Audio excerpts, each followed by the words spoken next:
But anyway, let's see. What? I was trying to remember. Where did I work after my senior year? I think I may have worked out at Florida Gas. That may have been after my freshman year. No, I think I worked, yeah, because I bought an old Ford at some point. No, I was working out at Stroud. I worked for these little oil field outfits. Dad was always getting me a job because he knew so many people, so that worked out well. He was always helping me that way. But I'd work, between spring break, stuff like that. It was Christmas holidays. I was always working when I wasn't at school. I didn't have a job at school the first year. Second year I did. You're talking about in college? In college. Hold on, back up. So he figured out about this. Somebody told him about the scholarship for the disability thing. Yeah. So you got into school. Now I remember you telling a story when we went to St. Louis that it was the arch there that inspired you to be a mechanical engineer.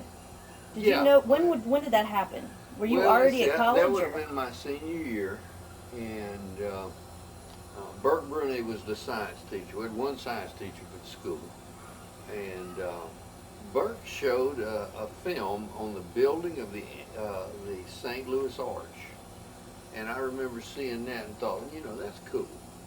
Putting that thing together and it come together at the top all within 6 inches and all that stuff. Hadn't really thought about engineering per se, but Dad had me ride around with a guy named Lloyd Evans for a while. Lloyd was, he was an oil field business somehow or another. I don't even remember what we did. I just remember riding around with him driving fast and dirt roads, oil field rigs and whatever, and I don't remember much more about it than that.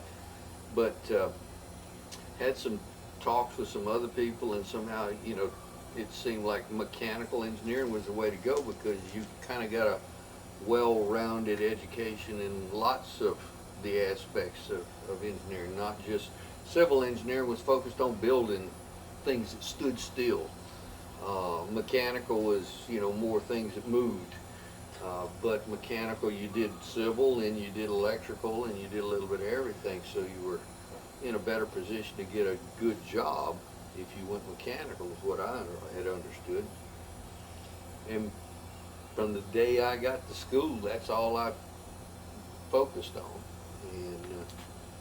And then the college part of it, Dad had no idea how he was going to send me to school, and then found out, as I understood it, and I may have this incorrect, just months before I started school, he learned about it's a federal government rehab scholarship.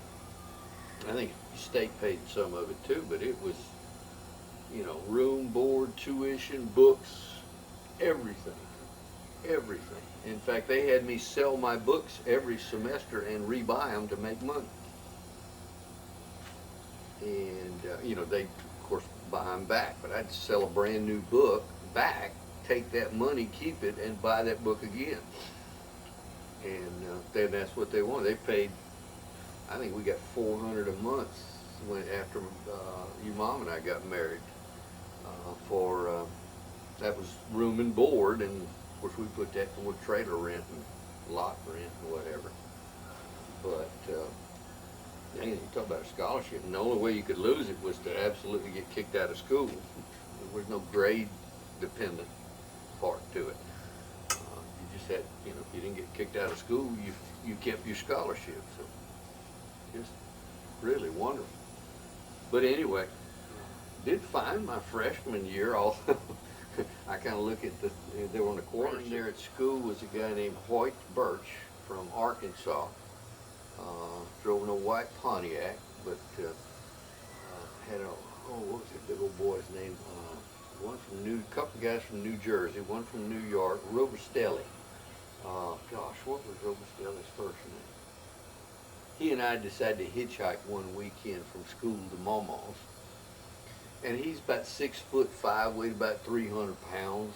And we're out at 10, 11 o'clock at night trying to catch a ride between Leesville and Alexandria. That worked out real well. Yeah, I bet everybody wanted to pick him up. Yeah, we caught a ride on a logging truck between Leesville and Alexandria about 5 in the morning, and finally made it to Leesville and called somebody to come get us. I think Diane might have come after us. But, that was a mess. But it was crazy. I mean, we just, life there for about 3 or 4 years was just nuts. And, When did you meet Mom? oh gosh, let's see. Did you meet Mom and all that? Well, my sophomore year, I ran into Carl Johnson. And Carl was from Oakdale. And we were rooming together. Didn't know him before the semester started, but fall semester we were rooming together. And Carl had a car. At that point, did I have a car or not? Yeah, I did. I had my old Ford. Okay, I must have gotten that my freshman year, or between my freshman and sophomore years. Anyway, I had my old Ford. He had an old GTO, I believe it was, or Le Mans. I forget. It's a Pontiac.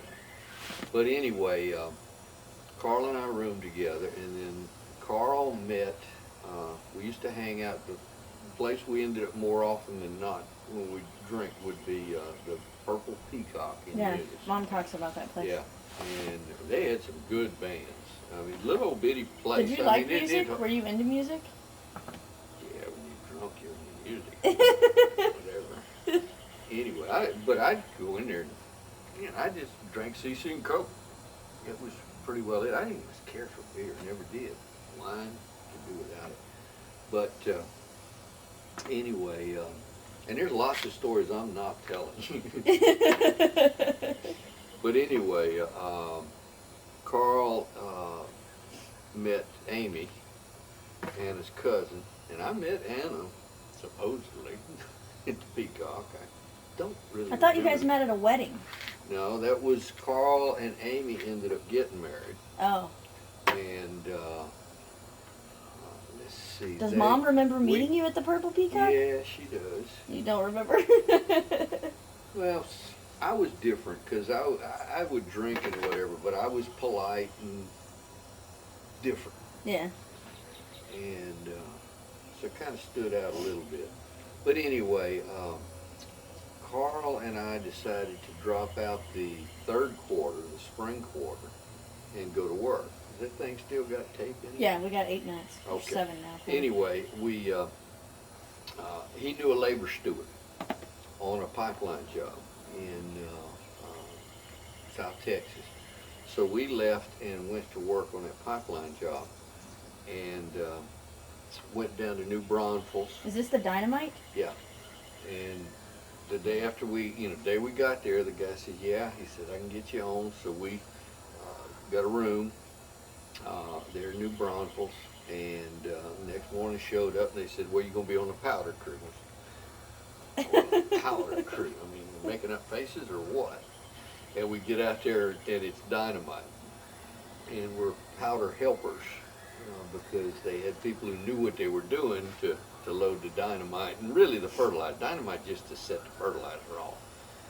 And but we were on the powder crew, and hopped on a bus, and it was, it wasn't until we got out on the right of way we knew what we were doing. We just, heard the phrase and so forth. But we got out there, and we lived in New Braunfels for about 4 weeks until the flood hit. But he and I both were powder helpers, and oh gosh, I got stories like crazy on that job. Hamilton's Pool's on that one, isn't it? Yeah, went to see Alice Cooper and Hamilton's Pool on that job. But after that job was over, that spring, Carl... Weren't there 2 guys you worked with that you didn't like out there or something? That were Oh, there were some crude or crazy something? guys. I can tell you, we can get on the next tape, I'll go there. I don't know if we're ever going to finish it. There's no hurry. Oh, that was an experience. But anyway, go back to your mother.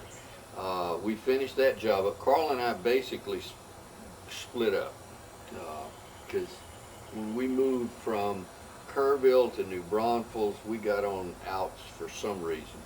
But anyway, he married Amy, and Anna was in the wedding, I was in the wedding, and a couple of other clowns from the Groves area. And that's where your mother and I basically met, was at Carl's reception, which was at a bar, the Rice Palace in Crowley. And she and I were the only ones there that were not drunk. And